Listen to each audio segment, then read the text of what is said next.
ফলে 24-এর গণ অভ্যুত্থানকে ব্যর্থ করে দিতে, 24-এর গণ অভ্যুত্থানের প্রজন্মকে প্রতারিত করতে সকল ধরনের আয়োজন সম্পন্ন হয়েছে। কিন্তু আমরা বলতে চাই, সমীকরণ এখনই শেষ হয়ে যায় নাই। ফলে যারা এখনই সমীকরণ মিলায় ফেলছে তারা ভুল পথে হাঁটছে। গণ অভ্যুত্থানের শক্তি, তারুণ্যের শক্তি এখনো রাজপথে আছে, এখনো মাঠে আছে। গত 1 বছর ছাড় দিয়েছি, জুলাই ঘোষণাপত্রে ছাড় দিয়েছি, জুলাই সনদে কোনো ছাড় হবে না। 1% ছাড়ও জুলাই সনদে দেওয়া হবে না। যেই মৌলিক সংস্কারের রূপরেখা জনগণের পক্ষ থেকে ঘোষণা করা হয়েছে, যেই মৌলিক সংস্কার, যেই নতুন বন্দোবস্তের কথা আমরা বলেছি, যেখানে গণতন্ত্র নিশ্চিত হবে, স্বৈরাচার আর ফিরে আসতে পারবে না, রাষ্ট্র কাঠামোকে গণতান্ত্রিক হিসেবে করে তুলব, সেই জুলাই সনদে আমরা 1 বিন্দু পরিমাণ ছাড় দিব না। আমরা নির্বাচন চাই। নির্বাচন, গণতন্ত্র, ভোটাধিকারের জন্যই আমাদের লড়াই ছিল। কিন্তু আমরা এর সাথে এও বলেছি, পরিবর্তনের মধ্য দিয়ে বাংলাদেশকে যেতে হবে। বাংলাদেশের এই মুহূর্তে সবচেয়ে বড় সংকট হচ্ছে স্থিতিশীলতা এবং জাতীয় ঐক্য ধরে রাখা। যদি রাজনৈতিক দলগুলো, রাজনৈতিক শক্তিগুলো নিজেদের মধ্যে জাতীয় ঐক্য ধরে রাখতে না পারে, দেশের স্থিতিশীলতা নিশ্চিতে নিজেদের মধ্যে ছাড় দেওয়ার মানসিকতা তৈরি না হয়, ফলে আরেকটি 1-11 আসবে। কারণ আমরা ইতিহাসে এটাই দেখেছি। আমরা মনে করি রাজনৈতিক সমস্যার সমাধান রাজনৈতিক দলগুলোকেই বসে করতে হবে এবং সেই সংস্কৃতি বাংলাদেশে কায়েম করতে হবে। যদি রাজনৈতিক দলগুলো ব্যর্থ হয়, লাভবান হবে ডিজিএফআই, লাভবান হবে অরাজনৈতিক শক্তি, লাভবান হবে বিভিন্ন বৈদেশিক শক্তি। আমরা গণ অভ্যুত্থানের পরে যেই জাতীয় ঐক্যের স্বার্থে, বাংলাদেশের স্থিতিশীলতার স্বার্থে গত 1 বছর ধরে গণ অভ্যুত্থানের শক্তি, বৈষম্য বিরোধী শক্তি, জাতীয় নাগরিক পার্টি বারবার ছাড় দিয়ে গিয়েছে, কিন্তু ছাড় দিতে দিতে আমরা শেষ প্রান্তে এসেছি। আমরা এবার ছাড় দিব না। আমরা এবার আদায় করে নিব যে গণ অভ্যুত্থানের পরে নতুন বাংলাদেশের প্রতিশ্রুতি আমরা দিয়েছি, যে গণতন্ত্র প্রতিষ্ঠার, বৈষম্যহীন বাংলাদেশ প্রতিষ্ঠার প্রতিশ্রুতি দিয়েছি।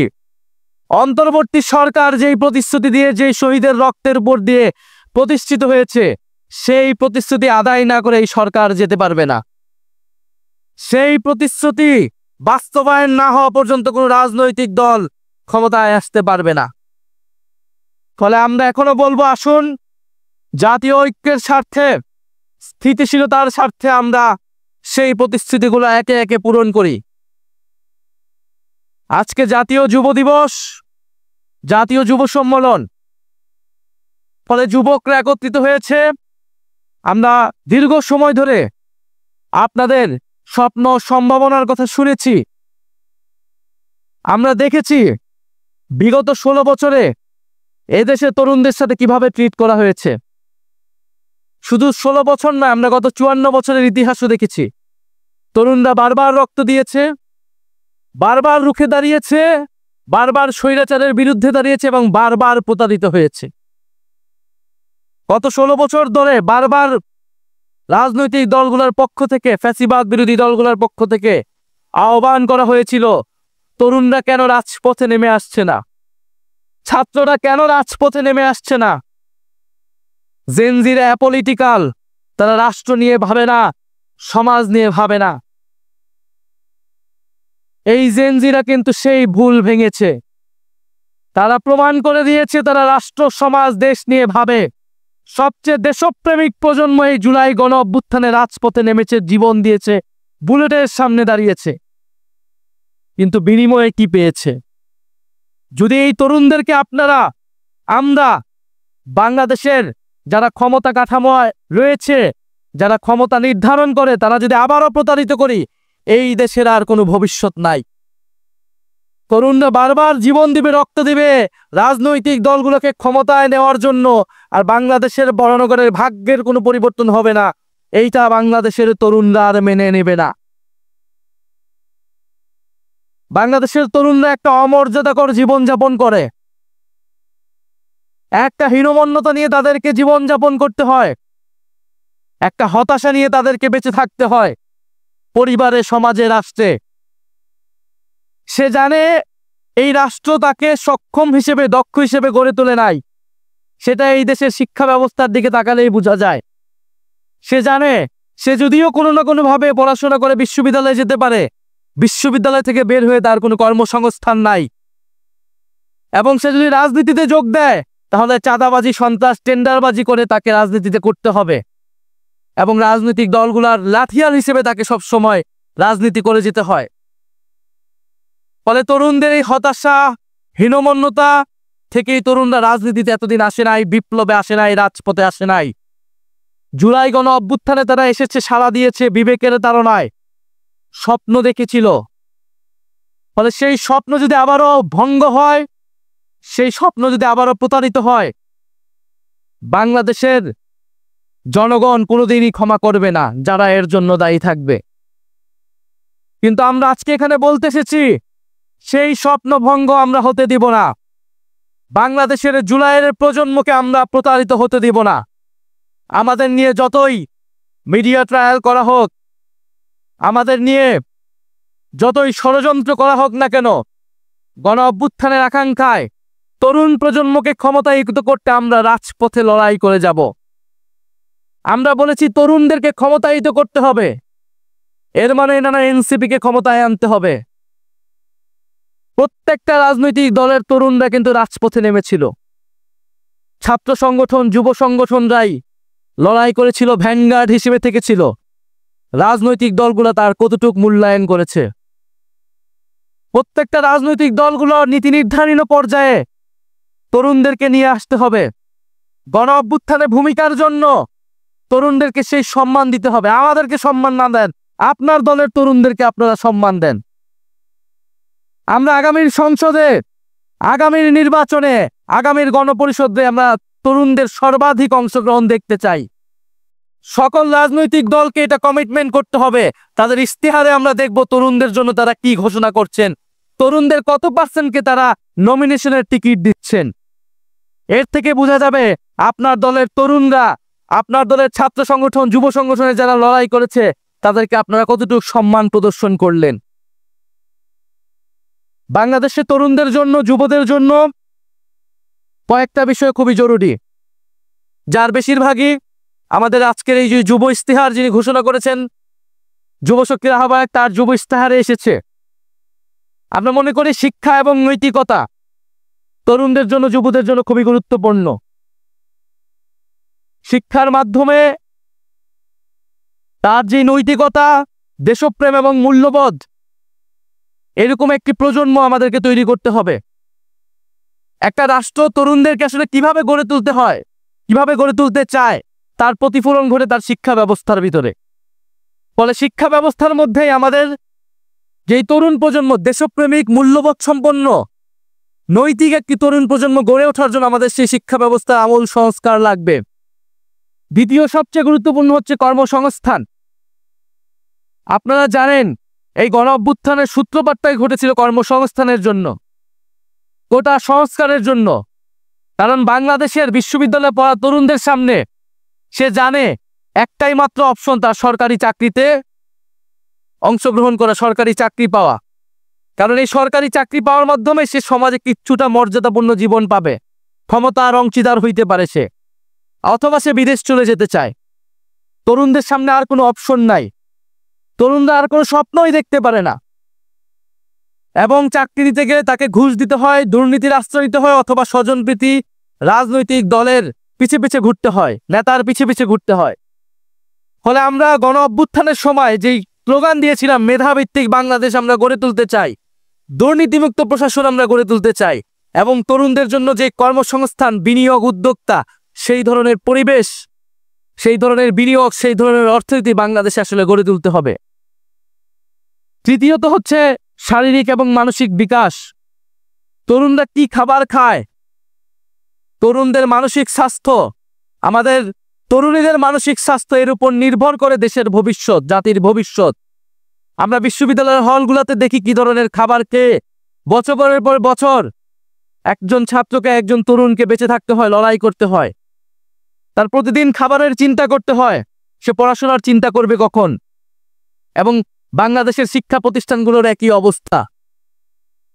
শিক্ষা প্রতিষ্ঠানগুলোতে তরুণদের জন্য, তরুণীদের জন্য মানসিক স্বাস্থ্যের কাউন্সিলিং এর কোনো ব্যবস্থা নাই। যারা রাজনীতিতে আছে, বিশেষত মেয়েরা, আপনারা দেখেছেন গণ অভ্যুত্থানের পরে বৈষম্যবিরোধী ছাত্র আন্দোলনে যেই হাজার হাজার মেয়েরা অংশগ্রহণ করেছিল এবং পরবর্তীতে রাজনীতি করার স্বপ্ন দেখেছিল, তারা বেশিরভাগ বাসায় চলে যেতে বাধ্য হয়েছে। সোশ্যাল মিডিয়া থেকে শুরু করে সামাজিক পরিসর, রাজনৈতিক পরিসরে তারা বুলিং এর শিকার হয়েছে। মানসিকভাবে তারা বিপর্যস্ত হয়ে গিয়েছে। এবং জাতীয় নাগরিক পার্টি সহ বাংলাদেশে রাজনীতি করে সকল তরুণী নেত্রীরাই কিন্তু এই সমস্যার ফেস করতে হয় তাদেরকে। ফলে সেই শারীরিক এবং মানসিক স্বাস্থ্যের দিকে আমাদের সবসময় খেয়াল রাখতে হবে। আরেকটি গুরুত্বপূর্ণ বিষয় হচ্ছে জাতীয় প্রতিরক্ষার অংশ হিসেবে তরুণদেরকে গড়ে তুলতে হবে। তরুণদেরকে সামরিকভাবে ট্রেনিং করতে হবে। বাংলাদেশের গণপ্রতিরক্ষার অংশীদার করতে হবে তরুণদেরকে। বাংলাদেশের সার্বভৌমত্ব রক্ষার জন্য তরুণদেরকে সবসময়ের জন্য প্রস্তুত হিসেবে রাখতে হবে। ফলে বাংলাদেশের তরুণরা লড়াই করতে চায়, যুদ্ধ করতে চায়, দেশ গঠন করতে চায়। এখন এই তারুণ্যের যে শক্তি, গণ অভ্যুত্থানের পরে যে শক্তি বাংলাদেশের তরুণদের মধ্যে এখনো রয়েছে, সেই শক্তিকে আমরা কতটুকু কাজে লাগাবো, এই রাষ্ট্র কতটুকু কাজে লাগাবো, সেই সিদ্ধান্ত আমাদেরকেই নিতে হবে। প্রিয় বন্ধুগণ, সারা দেশে জাতীয় যুব শক্তির যে আলোড়ন তৈরি হয়েছে, আমরা জুলাই পদযাত্রার মধ্য দিয়ে এটি দেখেছি। জুলাই পদযাত্রায় সারা দেশের প্রায় প্রত্যেকটি জেলায় জাতীয় যুব শক্তির সংগঠকরা আমাদেরকে সহযোগিতা করেছে, তরুণদেরকে জুলাই পদযাত্রায় নিয়ে এসেছে। ফলে জাতীয় যুব শক্তির আমি সে আন্তরিক ধন্যবাদ জানাই এবং সেই সাফল্য কামনা করি। জাতীয় যুব শক্তি আজকে যেই ঐতিহাসিক যুব সম্মেলন আয়োজন করলো এবং যেই প্রতিশ্রুতি, যেই ওয়াদা আমরা দেশের তরুণদের প্রতি, বাংলাদেশের জনগণের প্রতি আমরা দিয়েছি, ইনশাল্লাহ সেই ওয়াদা আমরা পালন করব এবং আমাদেরকে সংশোধন, সংস্কার নিজেদের ঘর থেকে শুরু করতে হবে। আমরা চাঁদাবাজ, সন্ত্রাসের বিরুদ্ধে কথা বলছি, কিন্তু আমাদেরকে নিজেদের নিয়ে সবচেয়ে বেশি সতর্ক থাকতে হবে। আমরা বিশ্বাস করি চাঁদাবাজি সংস্কৃতি কোনো রাজনৈতিক দলের জন্য কোনো ভালো ইমেজ নয়। ফলে প্রত্যেকটি রাজনৈতিক দলগুলোকে সেই পরিশুদ্ধির মধ্য দিয়ে যেতে হবে। যারা জাতীয় নাগরিক পার্টি, জাতীয় যুব শক্তির নাম খারাপ করার জন্য, অন্যায় সুবিধা নেওয়ার জন্য এখানে অন্তর্ভুক্ত হয়েছে বা হওয়ার চেষ্টা করছে, তাদের বিরুদ্ধে আপনারা কঠোর ব্যবস্থা গ্রহণ করবেন। প্রিয় যুব বন্ধুগণ, গণ অভ্যুত্থানের পরে নানাভাবে চেষ্টা করা হচ্ছে গণ অভ্যুত্থানের শক্তি, তারুণ্যের শক্তিকে অবদমন করার জন্য। এই গণ অভ্যুত্থানে তারুণ্যের শক্তি শুধু বাংলাদেশ নয়, পৃথিবীর তরুণদেরকে প্রভাবিত করেছিল, অনুপ্রাণিত করেছিল। আজকে আমরা আন্তর্জাতিক যুব সম্মেলনে, আন্তর্জাতিক যুব দিবস উপলক্ষে এই যুব সম্মেলন থেকে আমাদের গণ অভ্যুত্থানে সারা বিশ্বের যে সকল তরুণরা আমাদের পক্ষে অংশগ্রহণ করেছিল তাদেরকে ধন্যবাদ জানাই, তাদেরকে স্মরণ করি। এবং ফিলিস্তিন, গাজা সহ পৃথিবীর সকল নিপীড়িত জাতিগোষ্ঠীর তরুণরা যারা লড়াই করছে, আমরা তাদের সাথে সংহতি জ্ঞাপন করি। আমরা স্মরণ করি জুলাই গণ অভ্যুত্থানের সকল শহীদদের, জুলাই গণ অভ্যুত্থানে আমাদের আহত যোদ্ধাদের এবং জুলাই গণ অভ্যুত্থানে অংশ নেওয়া সকল তরুণ যুবদের। ইনশাল্লাহ আমরা যে স্বপ্ন দেখছি, যেই নতুন বাংলাদেশের জন্য আমরা লড়াই করেছি, লড়াই করে যাচ্ছি, যুব শক্তি সেই লড়াইয়ে অগ্রগামী হবে, অগ্র সৈনিক হবে, বাংলাদেশকে পথ দেখাবে। আমরা বিশ্বাস করি জাতীয় যুব শক্তি শুধু জাতীয় নাগরিক পার্টির ভ্যানগার্ড নয়, বাংলাদেশের স্বাধীনতা, সার্বভৌমত্বের ভ্যানগার্ড হিসেবে আবির্ভূত হবে। ফলে যুব শক্তির ভিতরে আমরা সেই সম্ভাবনা দেখি। ইনশাল্লাহ যুব শক্তি রাষ্ট্রশক্তি হবে এবং আমরা বিশ্বাস করি তারুণ্যের প্রথম ভোট তারুণ্যের পক্ষে হবে, তারুণ্যের প্রথম ভোট তারুণ্যের পক্ষে হোক। এই স্লোগান নিয়ে আমরা বাংলাদেশের প্রতিটি গ্রামে গঞ্জে, প্রতিটি উপজেলায়, প্রতিটি থানায় আমরা পৌঁছে যাব। আমাদের জুলাইয়ের পদযাত্রা এখনো শেষ হয় নাই। আমরা দ্রুতই আবার মাঠে নামছি, দ্রুতই আবার আপনাদের জনগণের কাছে আসছি।